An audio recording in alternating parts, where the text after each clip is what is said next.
Specialist Gerald Moody of the National Guard, Michigan National Guard. Um, when was I born? June 12th of 1966. Branch of service, Army National Guard. Ooh, no, I never served during war. However, I have been to Germany twice. I joined the military in October of 1986. I delayed entry till January of 1987, which is when I shipped to boot camp. Okay, and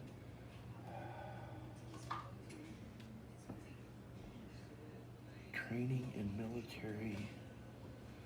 My training in the military, I was trained as, of course, an infantryman first, as all soldiers are.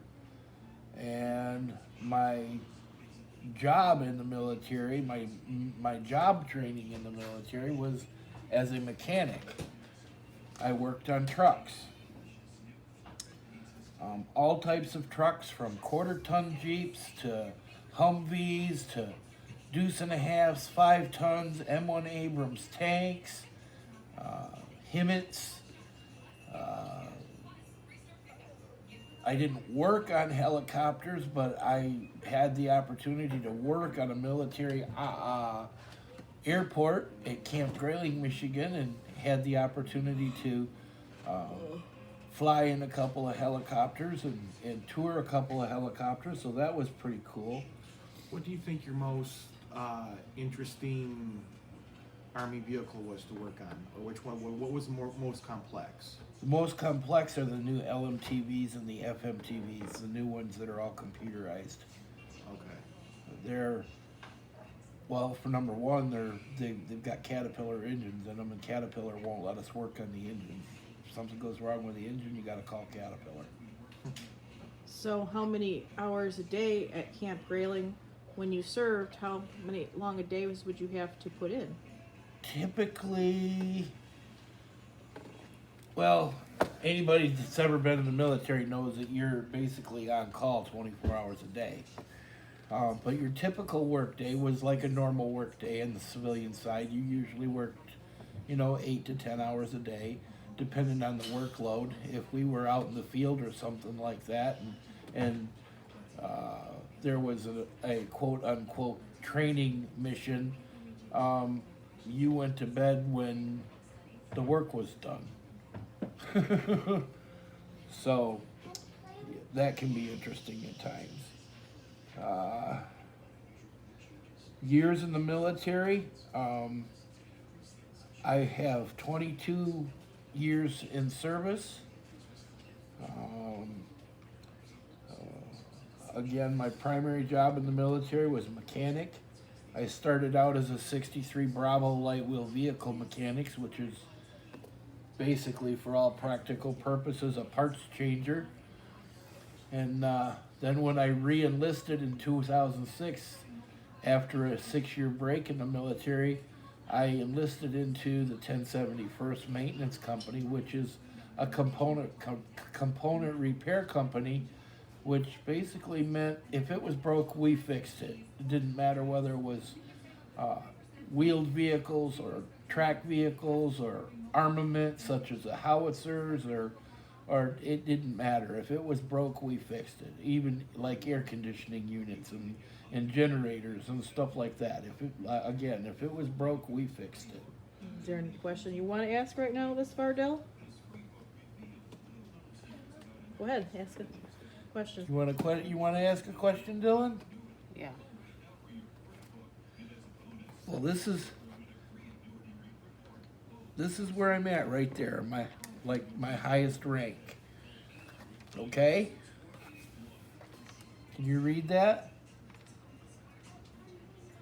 What's the most food? What is my favorite food in the military? Oh, let's see. When we had hot meals, I guess my favorite meal was probably pepper steak. What is the funniest day from military? What? Oh, any funny stories from the military? Yeah, from the military? Well, I had a buddy in the military. His name was Mike Phipps. Okay? Mike Phipps was a big guy. I mean, he's 6'6" and 325 pounds. And we're over in Germany doing training in Germany. And a bunch of young recruits, privates that were fresh out of basic training were messing around with Mike, trying to pick him up and stuff. Okay? If you don't know, it's pretty hard to pick up a 325-pound guy. Well, I let him play around for a few minutes and stuff, and I walked over and joined in on a conversation and everything, and I asked Mike if he was ready. He goes, ready for what? He says, I'm gonna pick your ass up and I'm gonna carry you across the parking lot. He says, no, you ain't. I says, you watch me. And I grabbed his arm, threw him over my shoulder, and I picked him up, carried him across the parking lot, just like I said I was gonna do. And his only reaction was, damn, Moody, you're stout.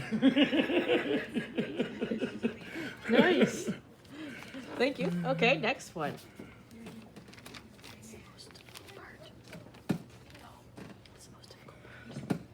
What's the most difficult part? The most difficult part of the military? PT. I hate running. And when I had to run, it was miserable. Because I've always been a big guy and I'm just not built for running. Not no more, you ain't.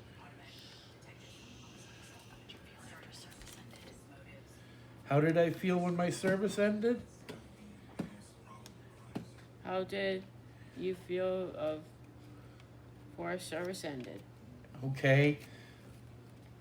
Actually, I miss it really horribly. I really do. If I could run and I could do everything that you're supposed to be able to do in the military, I would still be in the military. I wouldn't have gotten out.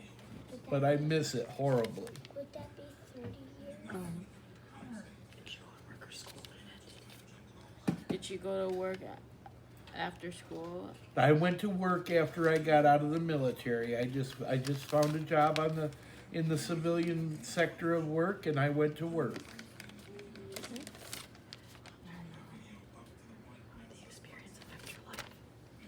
How did the experiments expect your life? How did the military experience affect my life? Well, I think it affected my life a lot of different ways. It made me kind of who I am today. It gave me a never give up kind of attitude. It taught me a lot of things about how to survive in the wild without necessarily having things readily available to you, how to use nature to your advantage,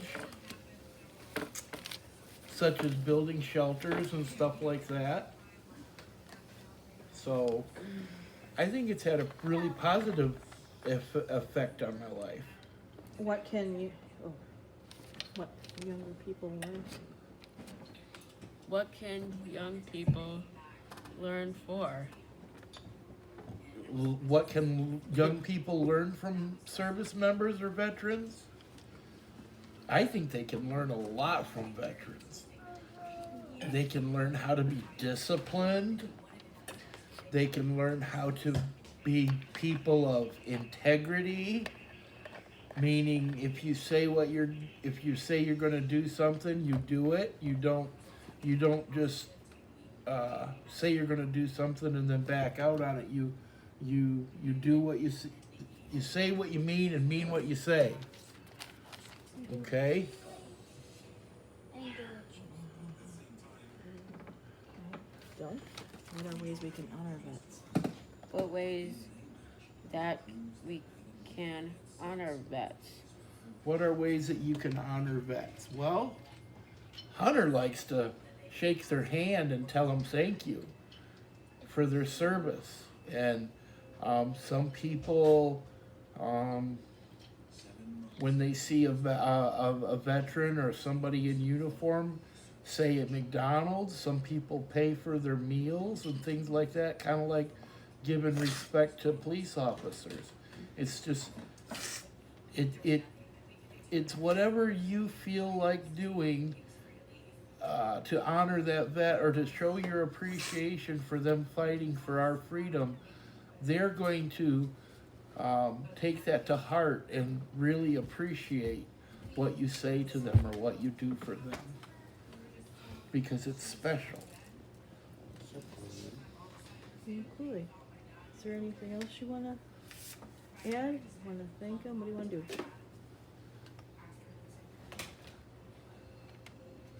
Bill, What? you wanna thank him? What else? What else is there of service? What else? Other things? Well, let's see. A lot of people join the armed services for a lot of different reasons. A lot of people come from families that have a military background, and that compels them to want to join the service. Or some people just want to serve their country, and serving in the military is one of the easiest ways, but most in well, it's one of the easiest ways to serve your country, but it's also one of the hardest ways, because it basically takes you from being just a normal person on the street and changes you to be a very highly disciplined person, and shows you a way of life that most people just don't have to encounter. And then other people join the military to go to school and to learn or to get college degrees and stuff, because when you join the military pays for schooling for you. Okay, so there's a lot of different ways to join the military, or the reasons to join the military, but I think people should really think about why they're joining the military and what they want to do with their life, because just joining the military just for the sole purpose of going to school is not necessarily the best reason to join. Okay, because if you're going to join the military just to go to school, then you're going to be confronted with a situation that you weren't necessarily thinking about, and that is that regardless of whether you're going to school or not, you are a soldier first. So if something happens and they need you for the military, they're going to call you out of school and make you go take care of the military's business, and then when you return, you can go back to school. So I think people really need to think about what they're doing, because when you join the service, you're not necessarily, you don't have all the rights that you would have as a civilian person. And what I'm saying is when you sign the paper to enlist in the military, you're basically giving yourself to the government as a tool at their disposal. You see what I'm saying, Dylan? Yeah.